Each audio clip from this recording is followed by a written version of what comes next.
Right, so this is not in news anymore. Charlie Kirk has lost his life. He was shot and killed during his tour in Utah. UVU University was a Utah Valley University that happened. That was yesterday. He was on tour. He's doing a tour. Prove me wrong. I guess they did prove him wrong. He got shot. I think that was the first 15 minutes when he was talking to the people or the students of Utah. That's very unfortunate. Just a little backstory about Charlie Kirk. Charlie Kirk is about 31 years old. He was married. He has 2 kids. That's very unfortunate because his daughter just turned 3 2 weeks prior to the incident. So besides that, he was an activist more on the Republican side. All right. He was an activist. And I never really I was not like a big fan of Charlie like that. I found out about, him talking about politics like last year because I tried my best to stay away from politics. They are crooks to me. I don't care. Democrats, Republican. I don't really trust none of them. The only person that I trust, the only person that I know who can make my life better, it's me. All right. Although, the government helps too somehow with the laws, rules, and policies, things of the nature. But I don't trust them that much. So, yeah, I found out about him like a year ago. I watched few of his videos, but I was not into it like that. I heard he said a lot of things that people did not agree with, and also certain things that he said people can't agree with. Right? And some people did not. Some people did. I actually watched him on Jubilee. That was like 3 days ago, if I'm not mistaken. And when I heard that he was shot and killed, that was very unfortunate. I'm trying to find the video here. So he was on tour. Utah was the first stop. He was supposed to go to 3 cities, if I'm not mistaken. And so they still haven't found the shooter. They had one before, but he was released. And now they're still looking for the shooter. The FBI put a reward of 100,000 to whoever gonna snitch. Pretty much, that's what they call it. I mean, that's what I call it. But let me see if I can. We begin with the latest on the assassination of conservative activist Charlie Kirk. At this time, still no arrests have been made in connection to the incident, but we are one step closer to finding out who did it. This morning, the FBI released new images of a person of interest. Eyewitness News reporter Josh Haskell is live at Utah Valley University with the pictures. Josh. Yeah, Philip, in Colleen, the shooter who shot and killed conservative activist Charlie Kirk, he is not in custody, but the investigation is moving at a very fast pace. This morning, the FBI said that they were not ready to release images of a person of interest, and an hour later, we have those images, and they are asking for the public's help. Now, take a look. The FBI Salt Lake City office posting 2 images of an individual wearing a baseball cap and sunglasses. The shooter is believed to be college-aged, and authorities say he was able to blend in with the crowd of 3,000 at Charlie Kirk's speaking event Wednesday on the campus of Utah Valley University. Police say Kirk was targeted, and the community is not at risk thanks to video surveillance. Authorities have been able to track the shooter's movements leading up to the Kirk event and after, which led to the discovery of the high-powered bolt-action rifle they believe was used to fire that single shot. Footwear and body prints are also being done for analysis. 3 unspent cartridges were found containing wording on them expressing what some law enforcement sources tell ABC News has been described as transgender and anti-fascist ideology. It's unclear what that means, and authorities are still working to determine the meaning. Last night I communicated with Erica. The family's devastated.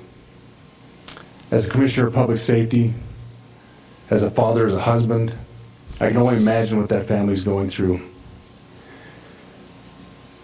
The heinous event that happened yesterday is not Utah. This is not what we're known for. Charlie was a giant of his generation, a champion of liberty, and an inspiration to millions and millions of people. We miss him greatly, yet I have no doubt that Charlie's voice and the courage he put into the hearts of countless people, especially young people, will live on. I'm pleased to announce that I will soon be awarding Charlie Kirk posthumously the Presidential Medal of Freedom. Back here live, we are showing you the eerie sight here on 24 hours after. So that was the American comeback tour. Prove me wrong. Trump tweeted about it. Man, Trump is so blunt though. He tweeted it. He said, Charlie's dead. Let me see if I can find the tweet from Trump. Some people are thinking, oh, this is like it's an inside job. But I can't confirm anything. And some people are blaming the Democrats. I'm like, okay, we cannot prove, like, you know, yeah, of course we can put two and two together, have speculations, all that, but you cannot say, oh, the Democrat did it. Nah, I don't think the Democrat did it. I think whoever did it, he probably wasn't even Democrat. It's just somebody who doesn't like Charlie's point of view or didn't like Charlie's point of view. Trump tweets about Charlie's death. All right, that's wrong. Okay, let me see. There's a tweet. The way he tweeted it, I was like, damn. All right, so I think this is it, right? This is it. President Trump shared a message on this assassination of Charlie as American community. Oh, there's another two. The way he just put it, it was like Charlie's dead. I was like, God damn, bro. So blunt about it. So the FBI is still doing the investigation, but I just want to say this. I can find the tweet, but I want to say this, man. We do have a lot of. There's too many emotional people in the country, in America. I mean, emotional people are everywhere, but let me focus on where we are right now.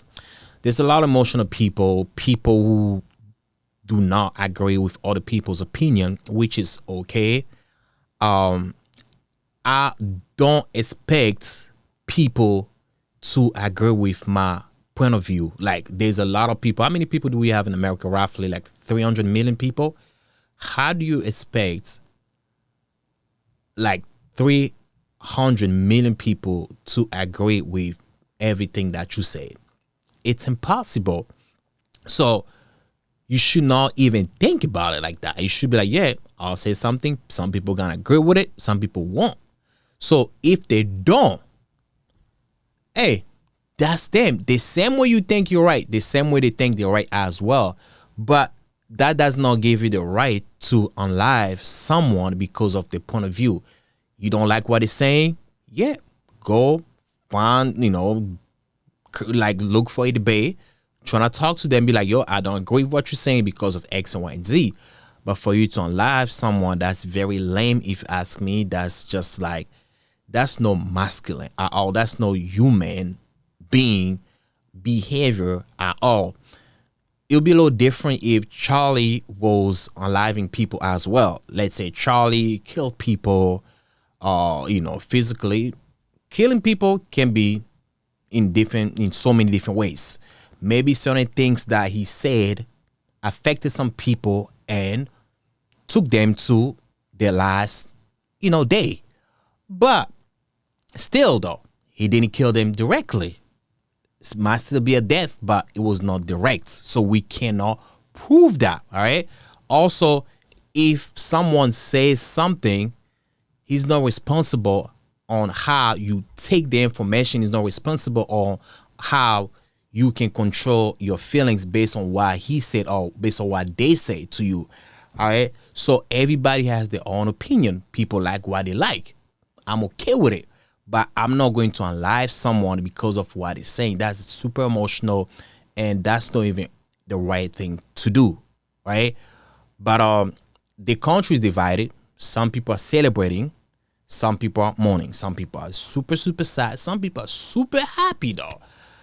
But personally, man, even though certain things that he said, I did not agree with him, but I will now celebrate his death though, because he has a family, he has kids. Those kids are innocent. So it's just like we need to start being super emotional. We need to start because, man, this is life. You gonna say things that people will be like, yeah, this shit's fucked up. And some people be like, yo, man, that shit's dope though. That shit's dope. But it's yeah. He spoke about guns violence, things of the nature. I think one of the quote, let me see if I can find it somewhere here. All right. So also, as I was going on IG, there was a message saying that if you are immigrant, like myself, I'm immigrant, but I'm a U.S. citizen, so it won't affect me. So they're saying that if you say something about Charlie's death, that, you know, something bad about his death, you'll be in trouble. Your immigration paper will be like under review, some shit like that. But I'm like, what happened to the freedom of speech, right? Yeah, say freedom of speech, right? So let people be free to speak their minds, because he did as well. He had his freedom of speech to he spoke his mind, all right? Even though some people didn't like it, but at least he did. So you cannot have people trying to, like, you know, looking for documents, put them in trouble because of, like, their point of view of Charlie's death, right? But what was I looking again? What was I looking for? I think some celebrities also reacted to this react tweets. Oh, let me start with Dr. Umar reacts to Charlie Kirk. So Dr. Umar posted something. All right. So Dr. Umar was the post that. Let's see what Doc said about Charlie's. So this is the guy they think that took. Okay, Dr. Umar said, what I did not agree with Mr. Kirk's rhetoric and considered him to be an anti-black bigot. How do you call it? The bigot again? Yeah, bigot. I will never rejoice at the loss of life of anyone who hasn't directly participated in the unliving of a member of the black African race. I am ashamed to see members of my community celebrating this situation. I will never ask you to mourn the loss of an enemy of our race, but to celebrate an unliving is completely unacceptable. We know all the well that the greatest recipient of political assassinations in this country have been our own people. I can see our own people means something like that. I can see this one. Let me see if I click on it. Yeah, be our own people. Let me see. Return. Okay. Wait. Being our own people. Stop laughing at the misfortunes of others and get prepared. Political assassination have returned to the United States of America, courtesy of the deep states. Oof. All right. So this was Dr. Umar. Like I said, the country's divided. Some people are celebrating. I'm like, man, come on, man. Y'all wild, bruh. Y'all wild. I get it. People didn't like certain things that he said. But, man, he was brave, though. At 31, man, he was brave. He was out there. But that's why I don't like to get involved with politics, man. I like to stay away from politics because it's very risky. You really have to understand it. You got to be in it to really, even President Trump almost got killed, man. People are not playing. And we have to do something about the guns control, gun violence, things of that nature, because we I was listening to the Breakfast Club this morning. They say so far this year we have about 300 mass shooting, if not 300,000. Oh no, I think 300 mass shooting. So far, that's a lot. That's pretty much like every day, because we do have 365 days in a year. So if we have 300 by far, that means like we've been having mass shooting like every single day in America. I love America, man. America gave me what my home country did not give me. So I'm always gonna be grateful to America and the American people. And I always try my best to make this country the best because I live here, and I built my life here in America. So I do not have anything against America. I will never say anything bad about America because America gave me, like I said, things that my home country did not give to me. So yeah, I was gonna be grateful to the country. So whenever something happened, in this country, something bad happened to the country, that hurt me as well because I still live here. Same thing when something happened to my country back home, I'll feel some type of way because I'm still a part of it somehow. I got families, I got people, cousins, aunties, a lot of people back home, friends, all that. So anyhow, man, so that was about it. It's very unfortunate that Charlie has lost his life due to his political views and things of that nature. And man, at this point, man, we just have to be careful, man. We just have to be careful. We need to start being emotional. Everybody has their own opinion, so we need to start being emotional. That's all I had to say about this. Other than that, I'll catch you next time. Peace and family. I'm out.